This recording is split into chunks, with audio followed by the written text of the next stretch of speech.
यदि आप सूर्य की तरह चमकना चाहते हैं तो पहले सूर्य की तरह जलना सीखो। नमस्कार, डॉक्टर एपीजे अब्दुल कलाम के इसी विचार के साथ हम आज की स्टडी शुरू करते हैं। सबसे पहले पिछले पार्ट से रिलेटेड कुछ एक शॉर्ट आंसर क्वेश्चंस। जब अनुसंधान का क्षेत्र विस्तृत हो तो आंकड़े एकत्रित करने के लिए कौन सी विधि उपयुक्त रहती है? प्रतिदर्श विधि। वह कौन सी विधि है जिसके अंतर्गत समग्र की कुछ एक मदों से संबंधित आंकड़े ही एकत्रित किए जाते हैं? प्रतिदर्श विधि। जनगणना विधि व प्रतिदर्श विधि में से किस विधि में मदों का सजातीय होना अनिवार्य है? प्रतिदर्श विधि। किस प्रतिचयन विधि के अंतर्गत समग्र की प्रत्येक इकाई के प्रतिदर्श के रूप में चुने जाने के समान अवसर होते हैं? यादृच्छिक प्रतिचयन, रैंडम सैंपलिंग। लॉटरी निकालने के लिए किस प्रतिचयन का प्रयोग किया जाता है? यादृच्छिक प्रतिचयन। अब हम शुरू करने जा रहे हैं आंकड़ों के संकलन की जनगणना तथा प्रतिदर्श विधियों का थर्ड पार्ट। आज इसके अंतर्गत हम पढ़ेंगे प्रतिचयन की शेष विधियां। स्तरित या मिश्रित प्रतिचयन, स्ट्रैटिफाइड और मिक्स्ड सैंपलिंग, व्यवस्थित प्रतिचयन, सिस्टेमैटिक सैंपलिंग, कोटा प्रतिचयन, कोटा सैंपलिंग, सुविधा अनुसार प्रतिचयन, कन्वीनियंस सैंपलिंग और जनगणना तथा प्रतिदर्श विधियों में अंतर। Difference between census and sample methods. तो आइए अब हम करते हैं प्रतिचयन की विधियों के अंतर्गत स्तरित या मिश्रित प्रतिचयन, स्ट्रैटिफाइड और मिक्स्ड सैंपलिंग। अब ये हमारे पास तीसरी विधि है, यादृच्छिक प्रतिचयन, रैंडम सैंपलिंग और सविचार प्रतिचयन पर्पजिव सैंपलिंग के पश्चात। तो जो मिक्स्ड सैंपलिंग है ये इन दोनों का मिश्रण है, रैंडम सैंपलिंग का और पर्पजिव सैंपलिंग का।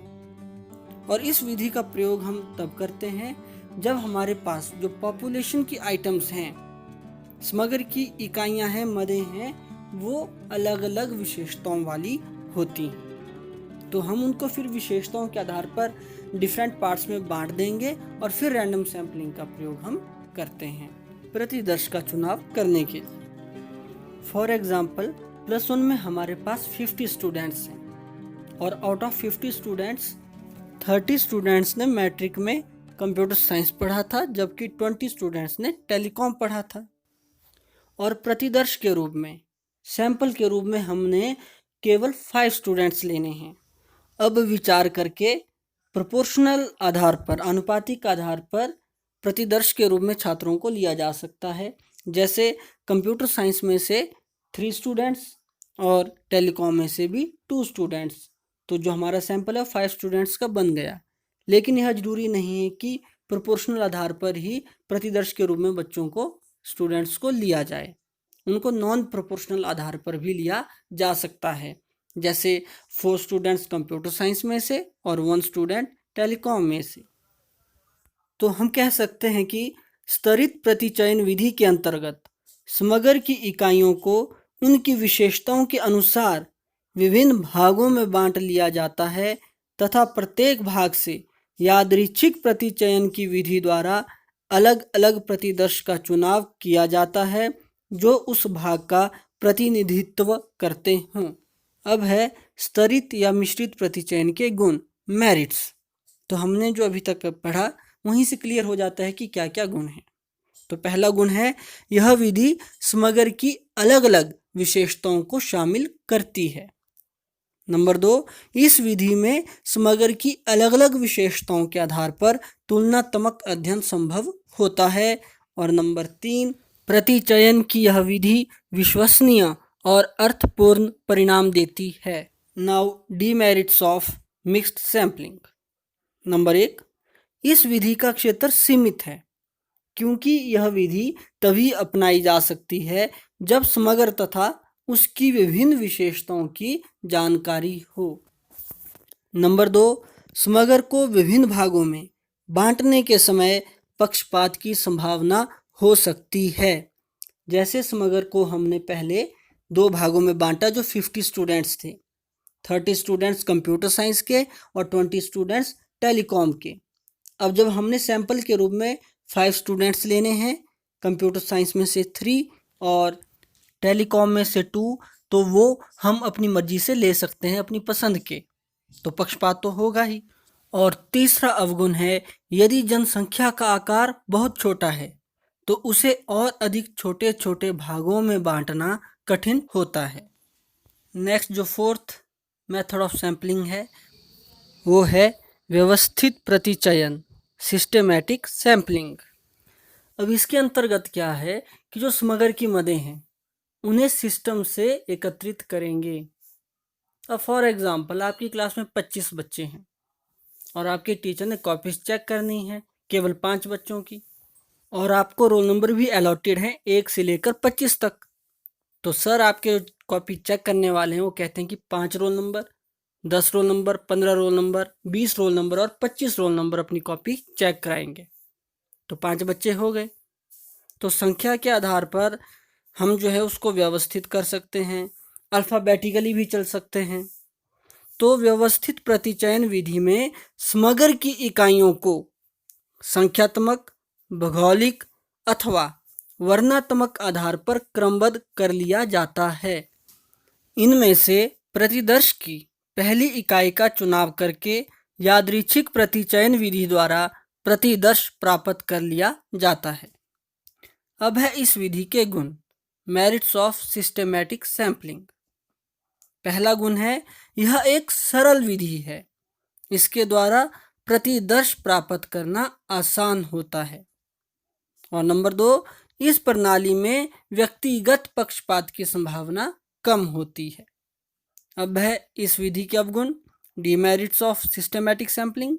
पहला, इस विधि में प्रत्येक इकाई को चुनाव का समान अवसर प्राप्त नहीं होता, केवल पहली इकाई का चुनाव ही यादृच्छिक प्रतिचयन के आधार पर किया जाता है। और नंबर 2, यदि सभी इकाइयों की विशेषताएं समान हो तो हमें सही निष्कर्ष प्राप्त नहीं होंगे। नेक्स्ट मेथड ऑफ सैम्पलिंग है कोटा प्रतिचयन, कोटा सैम्पलिंग। इसे समझना भी एकदम आसान है। अब देखिए, सोसाइटी से APL BPL वालों को राशन मिलता है, आपके परिवार से भी कोई ना कोई राशन लेने जाता होगा। तो वहाँ पर डिसाइड होता है कि चीनी आपको कितनी किलो मिलेगी, और आटा आपको कितना किलो मिलेगा, चावल कितने किलो मिलेंगे। और जनरली आप कहते हैं कि हमें इतना कोटा मिलता है, अर्थात परिवार के सदस्यों के आधार पर वो अनुपात निर्धारित कर दिया जाता है, उससे ज़्यादा आप राशन नहीं ले सकते हैं। तो वैसे ही प्रतिचयन की कोटा विधि में जनसंख्या को इकाइयों की विशेषताओं के आधार पर कई भागों में बांट दिया जाता है। इन विभिन्न भागों का कुल जनसंख्या में अनुपात निर्धारित कर लिया जाता है। इसके गणकों को यह बता दिया जाता है कि उन्हें किस भाग में से कितनी इकाइयां चुननी है। इस प्रकार प्रतिदर्श की इकाइयों का कोटा निश्चित कर दिया जाता है। इसके गुण, मेरिट्स, गणक को प्रतिदर्श चुनने का पूरा अधिकार होता है, यह विधि कम खर्चीली होती है। और इस विधि के अवगुण, डिमेरिट्स, इसमें पक्षपात की संभावना अधिक होती है। पक्षपात की संभावना होने के कारण निष्कर्ष गलत भी हो सकते हैं। और नेक्स्ट जो हमारे पास मेथड ऑफ सैम्पलिंग है, कन्वीनियंस सैम्पलिंग, सुविधा अनुसार प्रतिचयन। इस विधि में अनुसंधानकर्ता को इस बात की स्वतंत्रता होती है कि उसे जो तरीका सुविधाजनक लगता है उसी के अनुसार प्रतिदर्श का चुनाव कर सकता है। इस विधि के गुण, यह विधि सरल विधि है, इससे आसानी से प्रतिदर्श प्राप्त हो जाता है, और यह विधि कम खर्चीली होती है। इसके अवगुण, यह विधि अवैज्ञानिक विधि है, इसके द्वारा पक्षपात की संभावना अधिक होती है और हमें गलत निष्कर्ष भी प्राप्त होते हैं। तो ये थी प्रतिचयन की विधियाँ, मेथड्स ऑफ सैम्पलिंग। अब आज का लास्ट क्वेश्चन, जनगणना तथा प्रतिदर्श विधियों में अंतर या इनकी एक तुलना। इम्पोर्टेंट क्वेश्चन है, आपने ध्यान से इसको सुनना है और देखना है। पहला अंतर है, जनगणना विधि में किसी समग्र की सभी मदों के संबंध में सूचना एकत्रित की जाती है। प्रतिदर्श विधि में समग्र की केवल कुछ मदों जो समग्र का प्रतिनिधित्व करती हैं के संबंध में सूचना एकत्रित की जाती है। अब जब जनगणना विधि में सभी मदों को हम लेते हैं तो यह विधि छोटे क्षेत्र के लिए उपयुक्त रहेगी, बड़े क्षेत्र के लिए नहीं। जबकि प्रतिदर्श विधि में हम कुछ एक मदों को ही लेते हैं तो वह विस्तृत क्षेत्र के लिए भी उपयुक्त है। तो दूसरा अंतर है, जनगणना विधि उन अनुसंधानों के लिए अधिक उपयुक्त है जहां अनुसंधान का क्षेत्र सीमित है। प्रतिदर्श विधि उन अनुसंधानों के लिए अधिक उपयुक्त है जहां अनुसंधान का क्षेत्र विस्तृत है। अब जब जनगणना विधि में सभी मदों को हम लेंगे तो जो आंकड़े हैं, जो हम सूचना एकत्रित कर रहे हैं, उसमें अधिक शुद्धता भी होगी। जबकि प्रतिदर्श विधि में हम कुछ मदों को ही लेते हैं तो शुद्धता कम रहेगी, कम विश्वसनीय होंगे। तो तीसरा अंतर है, जनगणना विधि द्वारा एकत्रित की गई सूचना में अधिक विश्वसनीयता तथा शुद्धता होती है। प्रतिदर्श विधि द्वारा एकत्रित की गई सूचना में कम विश्वसनीयता तथा कम शुद्धता होती है। अब जब जनगणना विधि में सब मदों को हम ले रहे हैं तो उसमें लागत भी ज़्यादा आएगी, ज़्यादा धन खर्च करना पड़ेगा और मेहनत भी ज़्यादा लगेगी।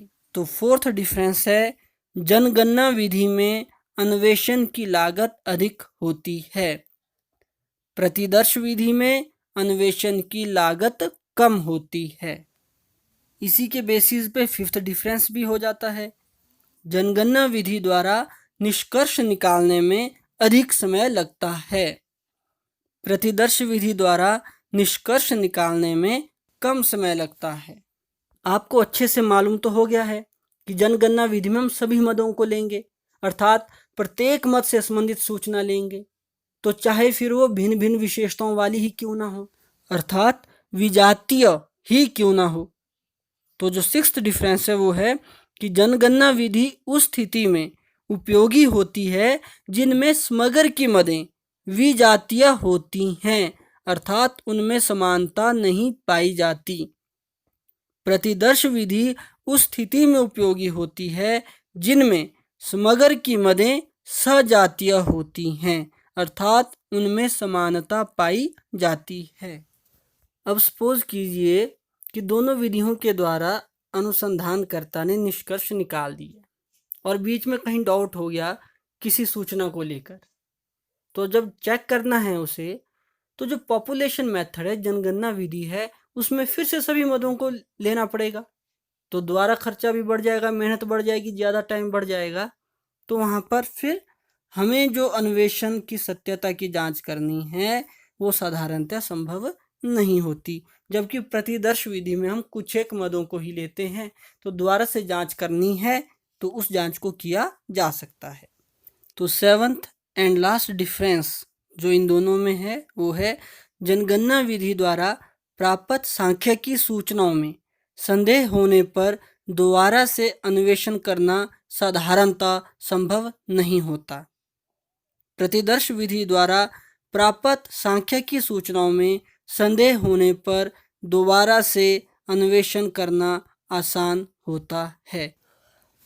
इसी के साथ हमारा थर्ड पार्ट कंप्लीट होता है और साथ ही थर्ड चैप्टर जो कि आंकड़ों के संकलन की जनगणना तथा प्रतिदर्श विधियां था भी यहीं पर समाप्त होता है। अब आपके सामने यहाँ पर एक वर्कशीट दी गई है, आपने इन क्वेश्चंस को करना है।